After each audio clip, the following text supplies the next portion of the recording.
Hello my dear students, welcome you all to my YouTube channel M Ahmad study circle. आज के इस video में हम लोग टीएस एलियट के द्वारा लिखे गए एक बहुत ही खूबसूरत पोएम को पढ़ने जा रहे हैं जिसका टाइटल है मैकेविटी द मिस्ट्री कैट। तो चलिए हम लोग इस पोएम को पढ़ते हैं और इसके लाइन बाय लाइन मीनिंग को समझने की कोशिश करते हैं। First stanza, first line. Macavity is a mystery cat. Macavity जो है वो एक मिस्टीरियस कैट है, एक रहस्यमयी बिल्ली है। He is called the hidden paw, और उससे एक छुपा हुआ पंजा कहा जाता है। तो फर्स्ट लाइन में टीएस एलियट कहते हैं कि मैकेविटी जो है वो एक रहस्यमयी बिल्ली है और उसे एक छुपा हुआ पंजा कहा जाता है। For he is the master criminal who can defy the law, क्योंकि मैकेविटी जो है वो एक बहुत ही सातिर मुजरिम है, एक बहुत ही सातिर क्रिमिनल है जो किसी भी नियम को, जो किसी भी कानून को डिसओबे कर सकता है, उसे तोड़ सकता है, उसे लांघ सकता है। He is the bafflement of Scotland Yard। मेरे प्यारे बच्चों, यहाँ पे स्कॉटलैंड यार्ड कहने का मतलब इंग्लैंड में, लंदन में एक पुलिस डिपार्टमेंट है, मेट्रोपॉलिटन पुलिस डिपार्टमेंट, उसका हेडक्वार्टर है स्कॉटलैंड यार्ड। तो स्कॉटलैंड यार्ड पुलिस डिपार्टमेंट के लिए मैकेविटी द मिस्ट्री कैट एक बैफलमेंट है, एक उलझन है, एक समस्या है। द फ्लाइंग स्क्वाड्स डिस्पेयर, और इंग्लैंड का, लंदन का जो फ्लाइंग स्क्वाड है, जो हेलीकॉप्टर से क्रिमिनल्स का पीछा करता है और उन्हें पकड़ता है, उनके लिए भी एक बहुत बड़ी निराशा है। कौन? मैकेविटी द मिस्ट्री कैट, क्योंकि ना ही Scotland Yard Macavity the mystery cat को पकड़ पाता है और ना ही उनका flying squad. For when they reach the scene of crime, Macavity is not there, क्योंकि जब कभी भी स्कॉटलैंड यार्ड या लंदन का फ्लाइंग स्क्वाड मौका वारदात पे, क्राइम सीन पे पहुंचते हैं तो वहाँ पर उन्हें मैकेविटी द मिस्ट्री कैट दिखाई नहीं देता। वहाँ से वो क्राइम करके, जुर्म करके वहाँ से जा चुका होता है। चलिए सेकंड स्टेंजा पढ़ते हैं।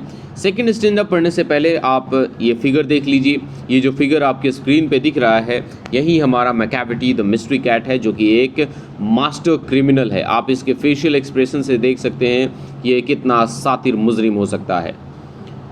Macavity, Macavity, there is no one like Macavity. हमारे ऑथर टीएस एलियट कहते हैं, मैकेविटी ओ मैकेविटी, तुम्हारे जैसा कोई नहीं। He has broken every human law, क्योंकि मैकेविटी ने इंसानों के द्वारा बनाए गए हर एक नियम को, हर एक कानून को तोड़ दिया है। He breaks the law of gravity, यहाँ तक कि मैकेविटी नेचर का जो लॉ है, लॉ ऑफ नेचर है, या जो लॉ ऑफ ग्रेविटी है, उसको भी तोड़ देता है। लॉ ऑफ ग्रेविटी क्या कहता है कि जब कभी भी हम लोग किसी चीज़ को ऊपर फेंकते हैं तो वो चीज़ नीचे ज़मीन पर आ गिरती है, लेकिन मैकेविटी के साथ ऐसा नहीं होता। क्यों? ऐसा क्यों कहा गया है कि मैकेविटी लॉ ऑफ ग्रेविटी को भी तोड़ देता है? चलिए आगे देखते हैं। His powers of levitation would make a फकीर steer। लेविटेशन कहने का मतलब होता है हवा में उड़ना, बिना किसी सपोर्ट के, बिना किसी सहारे के हवा में उड़ना। तो इसके पास एक ऐसी क्षमता है, एक ऐसी पावर है मैकेविटी के पास कि वो हवा में उड़ सकता है। हालांकि हम सभी को पता है जो बिल्लियां होती हैं उनके पास उड़ने की कैपेबिलिटी नहीं होती है, बिल्लियां नहीं उड़ सकती। बर्ड्स जो हैं वो फ्लाई कर सकते हैं।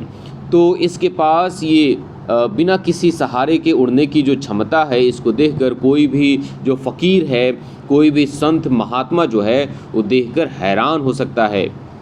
And when you reach the scene of crime, Macavity is not there. और जब कभी भी आप सीन ऑफ क्राइम पे पहुंचते हैं, मौका वारदात पे पहुंचते हैं, तो फिर आपको वहां पर मैकेविटी दिखाई नहीं देता, वहां से वो जा चुका होता है। मतलब आप मैकेविटी को मौका वारदात पे या रेड हैंडेड नहीं पकड़ सकते, उसे जुर्म करते हुए आप नहीं पकड़ सकते, वो इतना ज़्यादा शातिर है। You may seek him in the basement. अगर आपको मैकेविटी की तलाश करनी है तो आप किसी घर के बेसमेंट में उसे ढूंढ सकते हैं। You may look up in the air, आप उसे ऊपर आसमान में, हवा में देख सकते हैं। But I tell you once, लेकिन मैंने आपको पहले भी बताया था, एंड वंस अगेन, और एक बार फिर से बताता हूँ, Macavity is not there. Macavity आपको वहाँ पर नहीं मिलने वाला। Macavity is a ginger cat. Macavity जो है वो एक जिंजर कैट है। जिंजर जो होता है, जिंजर कैट, वो एक नस्ल होता है बिल्लियों का, जिनका जो फर होता है, जिनके रोए का जो कलर होता है वो जिंजर जैसा होता है। ठीक है, तो ये एक नस्ल है। जैसे कि डॉग्स के नस्ल होते हैं, ब्रीड होते हैं, वैसे ही कैट्स के भी नस्ल होते हैं, उनके ब्रीड्स होते हैं। तो मैकेविटी जो है वो जिंजर कैट है। He is very tall and thin, और जो जिंजर कैट्स होती हैं वो लंबी होती हैं और पतली होती हैं। You would know him if you saw him, अगर आप उसे देखेंगे तो आप जान जाएंगे कि यही वो मैकेविटी द मिस्ट्री कैट है। For his eyes are sunken in, क्योंकि उसकी जो आंखें हैं वो अंदर धसी हुई हैं। मैं आपको पिक्चर में दिखाना चाहूँगा, ये देखिए मैकेविटी द मिस्ट्री कैट, इसकी आंखें जो हैं वो धसी हुई हैं। तो अगर आप इसको कहीं पर भी देखते हैं तो आप तुरंत पहचान जाएंगे कि यही वो शातिर क्रिमिनल है जिससे हमें बच के रहने की ज़रूरत है। His bro is deeply lined with thought, और मैकेविटी द मिस्ट्री कैट इतना शातिर है, इतना होशियार है और इतना ज़्यादा सोचता रहता है, अपने दिमाग के घोड़े को इतना ज़्यादा दौड़ाता है कि उसकी जो भौवें हैं, उसकी जो आईब्रोज हैं वो टेढ़ी हो गई हैं। पिक्चर में दिखा देता हूँ, देखिए इसकी जो भौवें हैं, इसकी जो आईब्रोज हैं, सोचने की वजह से क्या हो गए हैं, टेढ़े हो गए हैं। His head is highly doomed, और इसका जो सिर है वो एक ऊंचे गुंबद के जैसा दिखाई देता है। ओके, चलिए आगे बढ़ते हैं। His coat is dusty from neglect. देखिए यहाँ पर मैकेविटी द मिस्ट्री कैट लेटा हुआ है, और क्योंकि ये ज़मीन पे नीचे लेटा हुआ है और ये अपने आप पर ध्यान नहीं देता, सफाई सुथराई पे, सैनिटेशन पे ध्यान नहीं देता, इसकी वजह से इसका जो कोट है, या हम यूँ कह सकते हैं इसके जो रोए हैं, इसके जो फर हैं वो डस्टी हो गए हैं, मैले कुचैले हो गए हैं। हिज विस्कर्स आर अनकॉम्ड, और इसकी जो मूछें हैं उस पर कंघी नहीं की गई है, वो अनकॉम्ड हैं, वो अपने आप में उलझे हुए हैं। He sways his head from side to side, ये अपने सिर को साइड टू साइड मूव करता है। स्वेज मीन्स होता है हिलाना, ये अपने सिर को लेफ्ट टू राइट, दाएं बाएं क्या करता है, हिलाता है, मूव करता है। With movements like a snake, और इस मूवमेंट को हम लोग एक सांप के मूवमेंट से लिंक कर सकते हैं, उसे कंपेयर कर सकते हैं। जैसे सांप जब चलता है या सांप जब अपने फन को काटता है तो वो लेफ़्ट एंड राइट क्या करता है, मूव करता है, वैसे ही मैकेविटी अपने हेड को लेफ़्ट टू राइट मूव करता है।